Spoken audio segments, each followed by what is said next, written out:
ডান্সবাংলা dance খ্যাত নাবালিকার ঝুলন্ত দেহ উদ্ধারে চাঞ্চল্য ছড়িয়েছে বনগাঁর চাঁদপাড়ায়। বছর 17-র ওই নাবালিকার দেহ পাশ থেকে মিলেছে সুইসাইড নোট। স্থানীয় কয়েকজন যুবক নাকি তাকে মানসিক চাপ দিচ্ছিল, দীর্ঘদিন ধরে উত্ত্যক্ত করছিল বলে সুইসাইড নোটে উল্লেখ রয়েছে বলে খবর।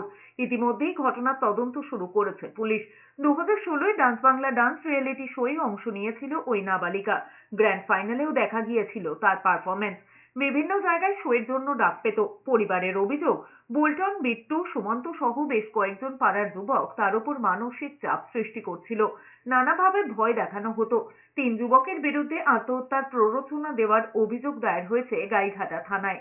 ভালো মেয়ে হেসে খুশি আছে হেসে রেখেছে, ওর মার সঙ্গে হেসে। আমার সঙ্গে বললাম না 9টা 27 স্বাভাবিক কথা বলেছেন, 9:30টার মধ্যে শেষ। আমি সেই শাস্তি অভিযোগ করবো চাই। না। ওরা আমার চরম প্রমাণ, শাস্তি, আমার চরম। আমার কাছে ফোন করেছে, চরম বলছে মামনি শাস্তি। ওরা আমার বাজে বাজে কথা বলছে। দৃষ্টান্ত। সুমন্ত আর বিট্টু, ঠিক আছে, তিনজন মিলে নাকি হচ্ছে অদ্রিকাকে ফোর্স করতো, আমাদের সাথে কথা বলতে দিত না, আমাদের সাথে মিশতে দিত না। আমরা এই এরকম অপরাধের দৃষ্টান্তমূলক শাস্তি চাই। আর এরা এই যে র্যাকেটটা আছে, এরা গ্রুপে কিছু না হলেও 10 থেকে 15 জন অ্যাক্টিভ, আর বাইরে আরও এদের অ্যাক্টিভ মেম্বার আছে।